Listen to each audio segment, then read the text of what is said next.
Good morning, ladies and gentlemen, and welcome to the home stretch. We are almost there, almost to test day.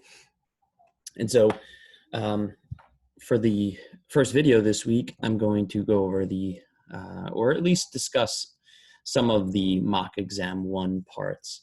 I'll breeze through some of the parts, and then others I'll go over in more detail. And this is really based on some of the questions that you asked in the question stream. All right. And so here we go. Of course, I'm your host, Mr. Giratina, or whatever this thing is called. I forget. But anyway, here's the first question. All right. So we have this table, a contingency table, which basically counts the number of people that fall into some category. So in advertisement 1, we see that out of 100 total people, 70 did not click, 8 clicked with no purchase, and 22 clicked and made a purchase. And then similar information for advertisement 2. Notice that this is qualitative data or categorical data. What we're doing is we're counting the number of people or objects that exist in certain categories. So in order to study this, we should really focus on proportions. And here we go. Part A, is this study an observational study or an experiment? So basically the bottom line is the way that we can tell the difference between an observational study or an experiment is, were there treatments, and did we randomly apply the treatments to the groups? And in this situation, it is indeed the case that there are treatments. So there are 2 different designs for the advertisement.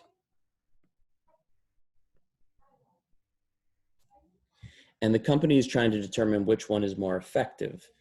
All right, so what they do is they randomly assign these visitors to these 2 different advertisements, the advertisements being the 2 different treatments, okay?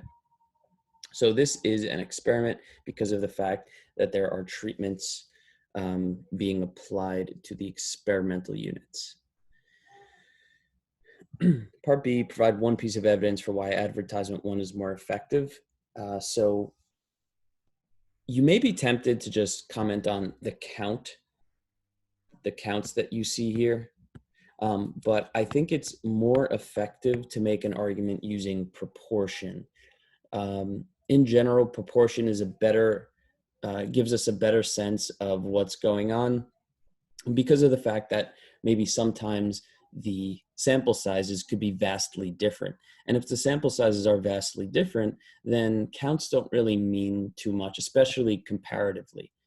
In this situation, however, the sample sizes are exactly the same, so counts and proportions really are going to give you the same information, but just get in the habit of citing proportion. Of course, if you are making a proportion argument, sample size is important as well. Let's say there was a sample size of 2 and both those people made a purchase.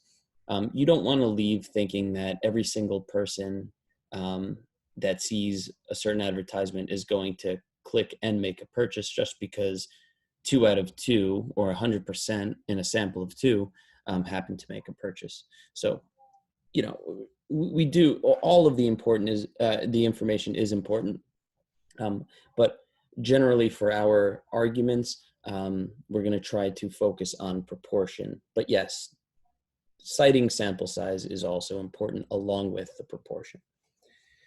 So anyway, provide 1 piece of evidence for why advertisement 1 is more effective. Well, as you can see, in advertisement 1, so the probability of click, comma, purchase given advertisement 1 is 0.22 according to this data. So there's a 22% chance that if a person sees advertisement 1, they'll click and make a purchase. And that's pretty good. That's better than that similar number for advertisement 2. So since we are making a comparison, we should say which is greater than, this number is greater than 0.16, which is equal to the proportion of click purchase given advertisement 2. Oops.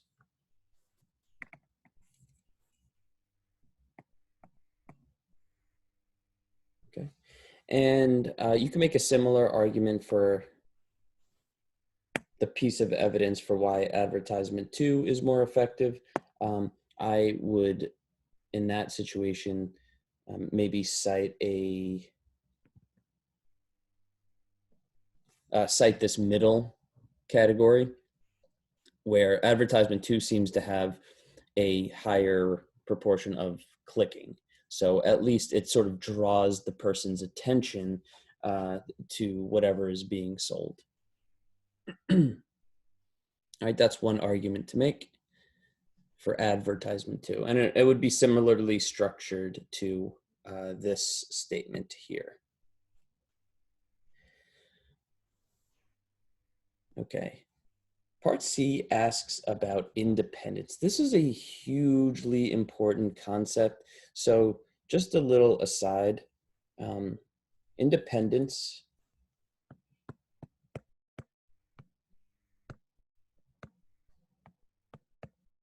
of variables, let's say categorical, qualitative variables,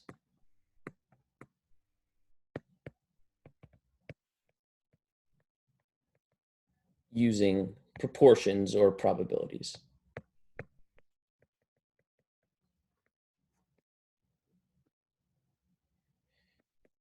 Remember, there were two ways of doing this. We can check that the probability of event A happens given event B is equal to the probability of event A. So if that's the case, then indeed the two events are independent. So you would check this. You would check these to see that these expressions are the same, or in other words, equal to one another. If that's the case, then A and B are independent. Of course, this must be true for all possible values of A and all possible values of B.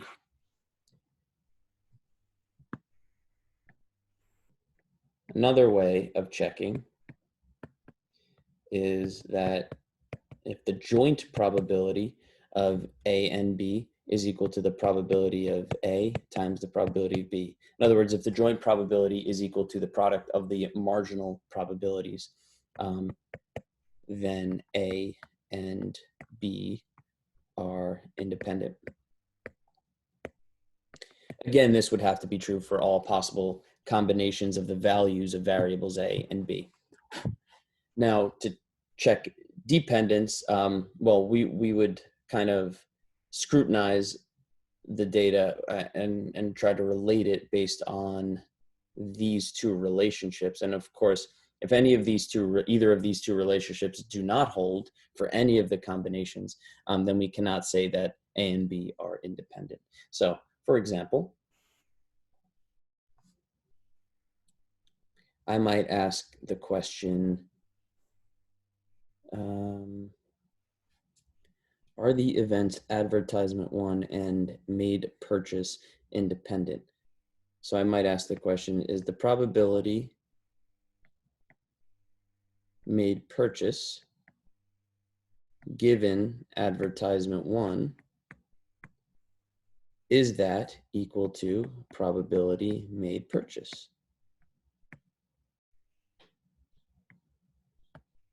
I put a question mark here because I'm not saying that these are equal. I'm questioning whether or not they're equal. I'm checking. So probability made purchase given advertisement 1? Well, if we just focus on the advertisement 1 data, 22 made a purchase out of 100. So 22 out of 100 would be the left side.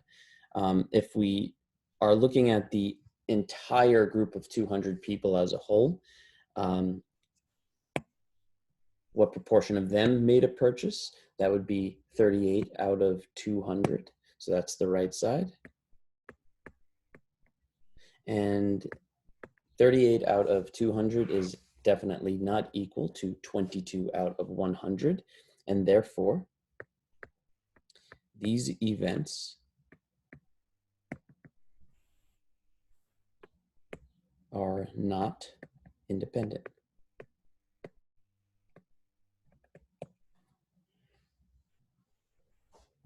All right, that's for part C. Part D. So now we are given this new information. They go ahead and they set up a hypothesis test, where they are assuming now that P1 minus P2 is equal to 0, but they're checking the alternative against the alternative hypothesis that P1 minus P2 is not equal to 0. Let's pay close attention to how they define P1.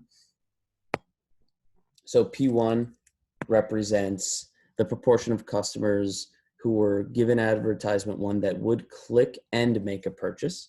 So we're interested really just in this column here. So for P1, we're interested in this column and the top row. P2 would be the click made purchase, row 2. All right, so those, of course, the data in the table would be our sample information, and we're going to use that sample information to test these hypotheses. They go on to say conditions for inference were met, but one of the conditions for inference was that n p hat c is greater than 10, and n times q hat c is greater than 10, greater than or equal to 10. And p hat c is what they're referring to as p hat pooled, okay? And they say, explain why this is it is necessary to satisfy this condition. So this is very similar to the, that's my work for party. This is very similar to the video that I posted about sampling distribution of sample proportions. Basically what we're doing here is we're checking the success failure condition for each group, right? The key here is that we are checking for each group. So if this condition is met for group 1, then that implies that p hat 1 can be distributed normally. Similarly, if this condition is met for p hat 2, then p hat 2, or the sampling distribution of sample proportions from group 2, can be distributed normally. So that's what these two conditions guarantee. And it is the case that if we have two random variables that are distributed normally, then the sum or difference of those random variables will also be normal, right? So this condition guarantees us that p hat 1 has a normal shape. It guarantees us that the p hat 2 sampling distribution has a normal shape. Therefore, p hat 1 minus p hat 2, or the difference in sample proportions from these two groups, will also be normally distributed. All right, so I just want to make this clear. Like, this argument goes as follows. If the condition is met for p hat 1, then the sampling distribution of p hat 1 will be normal. If the condition is met for group 2, then the sampling distribution of p hat 2 will be normally distributed. Okay? If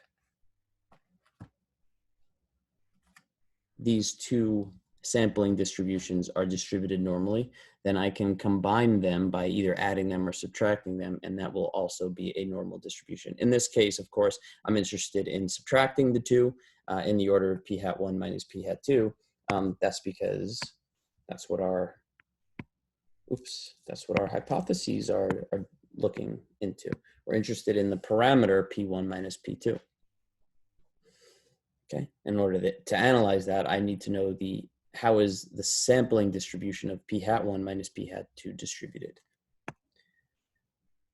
All right, part E says that the test resulted in a p-value of 0.2795. Interpret this p-value, interpret what this p-value measures in the context of the study.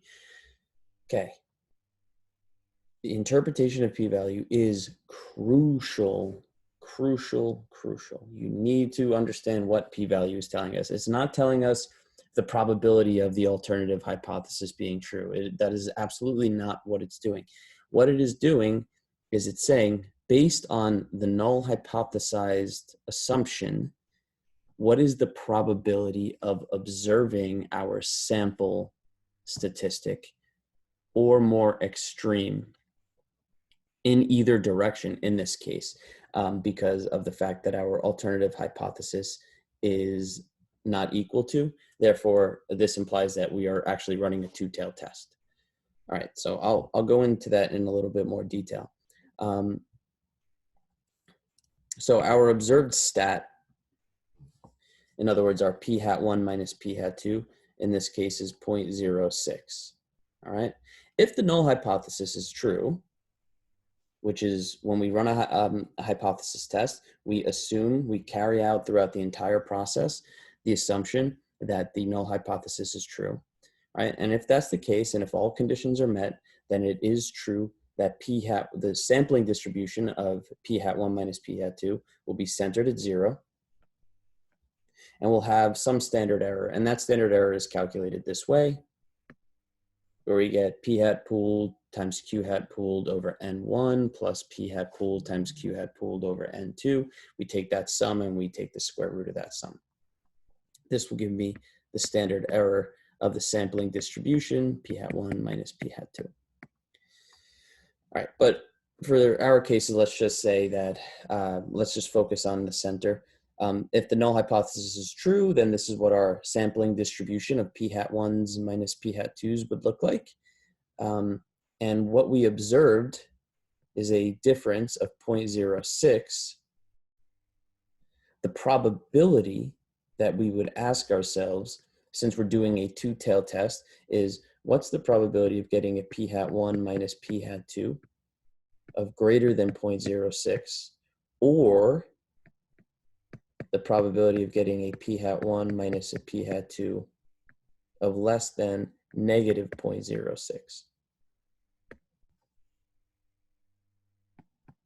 Right, so the way a two-tailed test works is you take your observed statistic and you go the same direction away from the mean on the other side of the mean. All right, and if you look at the shading, we'd be shading above the positive 0.06, and we'd be shading below the negative 0.06. By the way, you can also, I know this is supposed to be a little bit more symmetric than it is appearing, so let me see if I can adjust this. Let's say 0.06 is somewhere over here. All right, this looks a little bit better. Supposed to be symmetric. Hold on, I got to do this better.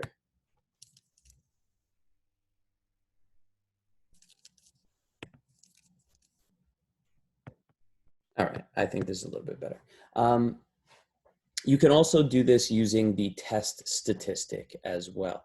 In other words, you can convert your observed stat into a z-score and place that on the standard normal distribution, as well as the negative of that z-score.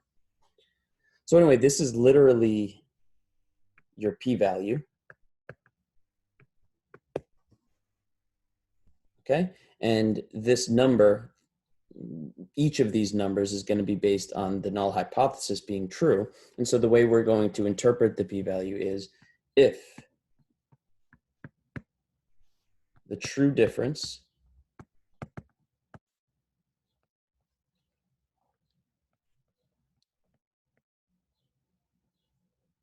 between P1 and P2.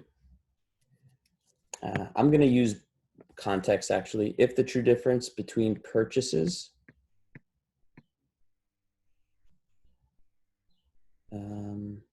by customers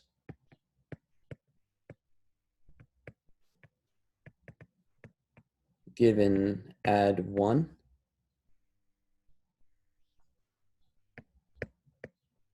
and add 2 is 0. I'm going to backtrack one more time because we're not looking for the true difference between purchase numbers.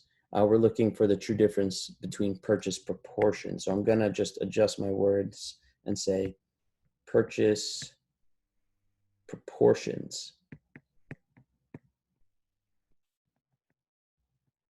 by customers given add 1 and add 2. So I know I started and stopped many times, but let's retread. If the true difference between purchase proportions by customers given add 1 and add 2 is 0. So this is basically just a long way of saying if H null is true, then the probability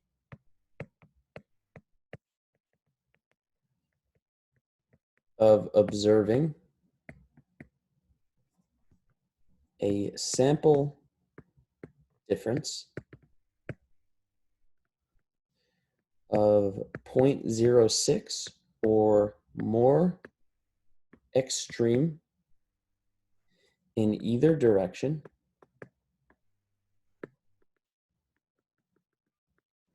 So I have to say the or more extreme in either direction because of the fact that we're doing a two-tailed test. If it was just an upper tail test, in other words, if we were just looking for the probability of getting 0.06 or greater, I would say the probability of observing a sample difference of 0.06 or greater. On the other hand, if we observed, let's say negative 0.06, and we're looking for the probability of getting negative 0.06 or less, I would say that. So you do have to adjust this piece based on what the alternative hypothesis is saying. Anyway, so I would say that the probability of observing a sample difference of 0.06 or more extreme in either direction is, they told us, is 0.2795. And there you have it. That is the interpretation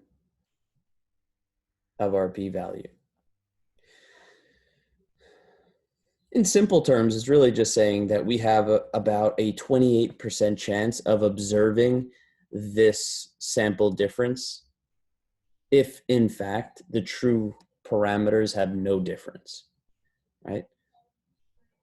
So, I mean, it's basically saying it's kind of likely that we would observe this sample given the fact that the two parameters are exactly the same. Okay. Next, based on the p-value, what conclusion should the online company make? Well, since our p-value is pretty high, we're going to go ahead and fail to reject the null hypothesis.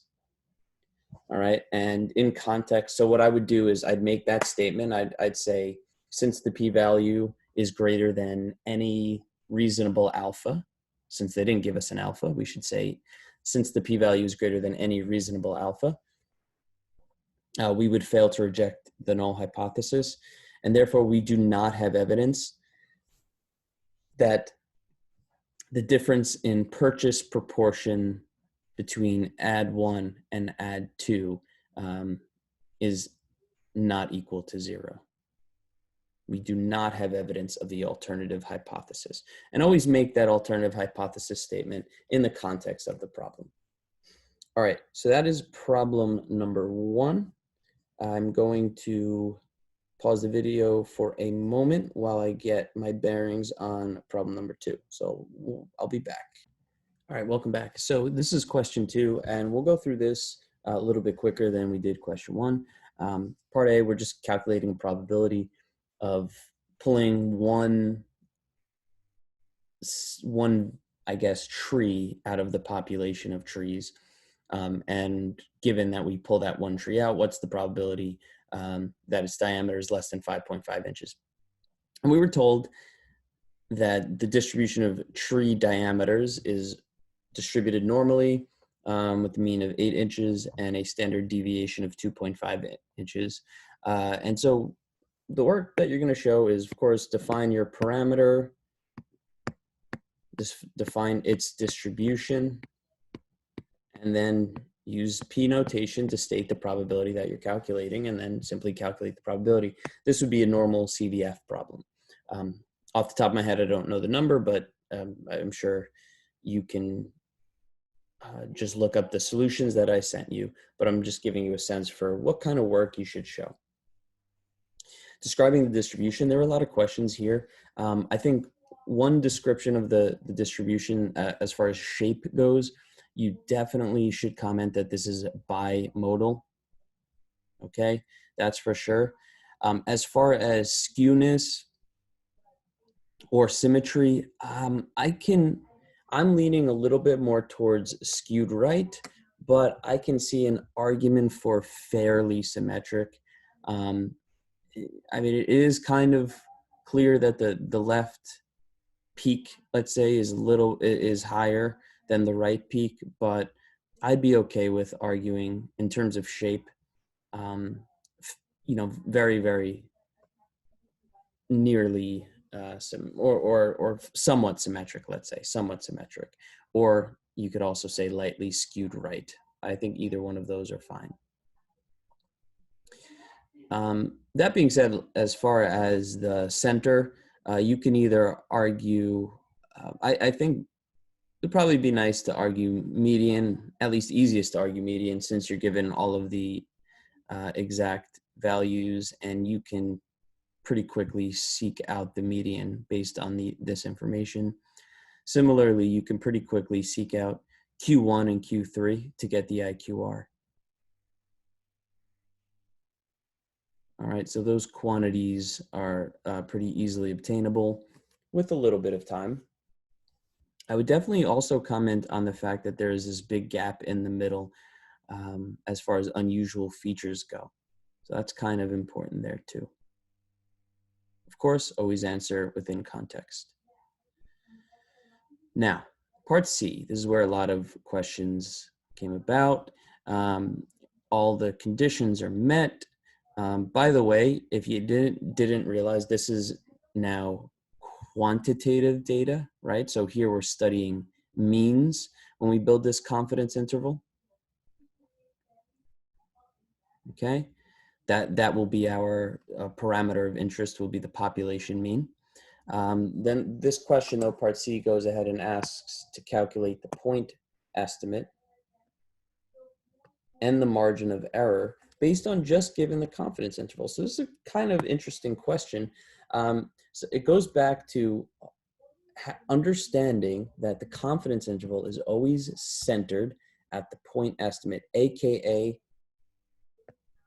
point estimate is your observed sample. In this case, X bar, because we're studying means. So just remember that your 95% confidence interval is calculated by doing X bar plus or minus the margin of error. And remember that the margin of error is your critical value, which is T star in this case. Since we're studying means, we would have to be using the T distribution. So T star times standard error. That's your margin of error. That's how you calculate the margin of error in general. We don't actually need to know that in this case, and you'll see what I mean. This is really purely an algebraic problem once you, as long as you understand how your confidence interval is calculated. All right, so we're told that the lower bound is 5.6 and the upper bound is 7.0. Let's think of this on a number line. So what we're doing to get to that 5.6 is we're starting at our X bar, and we're going one margin of error to the left in order to get to our 5.6. Similarly, to get to the 7, we're starting at our X bar and we're going one margin of error to the right to get to that 7.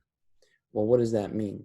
That means that the distance between 5.6 and 7 is equal to 2 margin of errors. In other words, you can take 7.0 minus 5.6, which is 1.4. That's the difference between the lower bound and the upper bound. And you'll notice that that is equal to 2 margin of errors.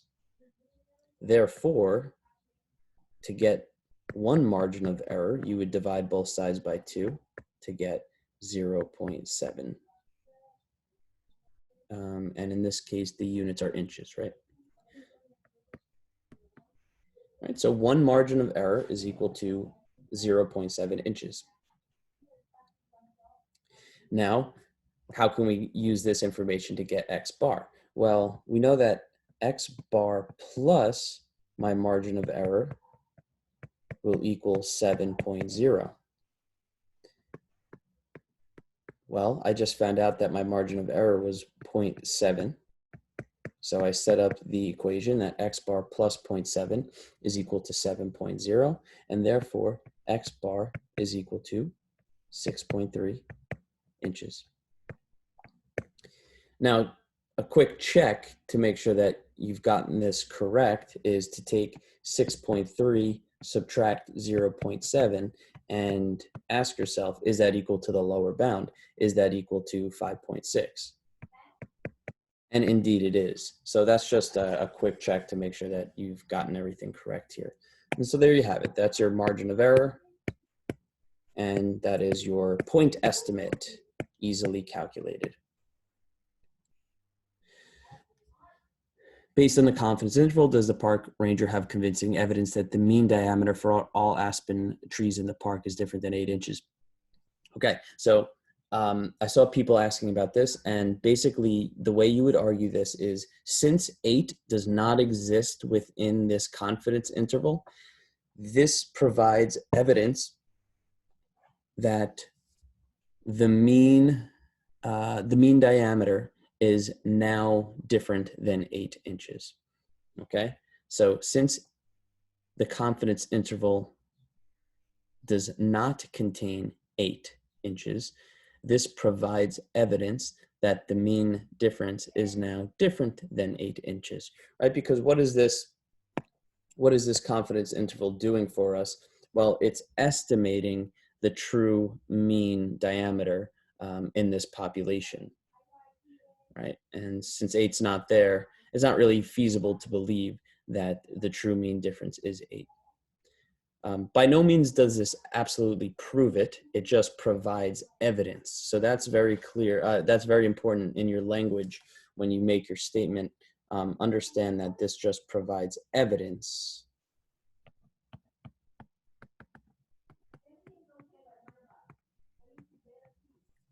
This provides evidence that mu, which is the population mean, is not equal to 8. Oops, okay. This provides evidence that mu is not equal to 8 inches. Okay. And as far as part E, they tell you now that this population is basically consists of highlands and lowlands, right? And even though that there is a similar sample, a similar size in the population between highlands and lowlands, they think that the sample actually, even though it was a random sample, it actually happened to contain a lot more of the lowland trees than the highland trees. Now, this might be a problem because of the very first sentence, that aspen trees tend to be smaller in the highlands of the park because they are subject to strong winds. All right, so they want to go ahead and they ask you to propose a sampling method to address this concern and describe the benefit. So if we look at the population, we have highlands and we have lowlands. And there is reason to believe that the average diameter in these two strata will be different. And therefore, if we were trying to get if we were trying to judge the entire population, we would want some sort of a proportional sample or we would want a sample that is proportional to the population. What I mean by that is, let's say there are 50% in the population of the trees from the highlands and 50% of the population of the trees from the lowland. Our sample then should be pretty close to 50-50 in terms of 50% highlands and 50% lowlands. If you run just a simple random sample, you run the risk of getting a lot more lowlands than highlands or vice versa, which in this problem is exactly what happened to them. So how can you avoid this problem? Well, you can do something called stratified sampling.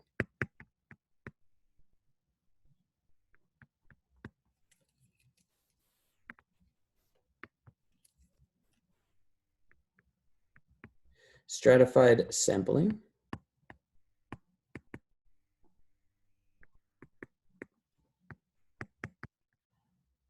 will allow us to select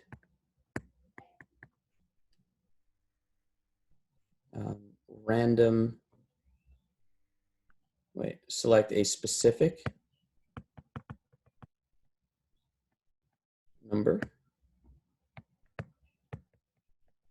of trees from each strata.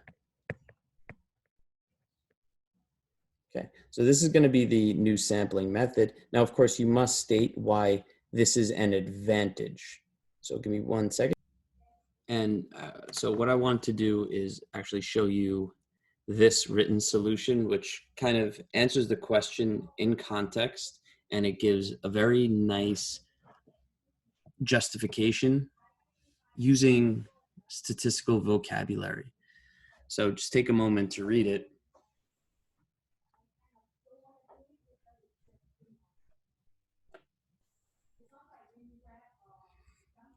Right, and the thing that I really want to point out is the second part of the sentence. So the first part just kind of describes how you would go about using the stratified sampling. But the second part, so justifying why this is an advantage, here's the key phrase: reduce the variability. So anytime we run a stratified sampling method, the idea is that we want to reduce the variability of our outcomes. Okay, in guaranteeing that we have a 50-50 split in our sample, then that takes out the possibility, the extreme cases of getting, let's say, all highlands or all lowlands, or maybe, one highland or just one lowland, so on and so forth. So this reduces the variability of the estimates.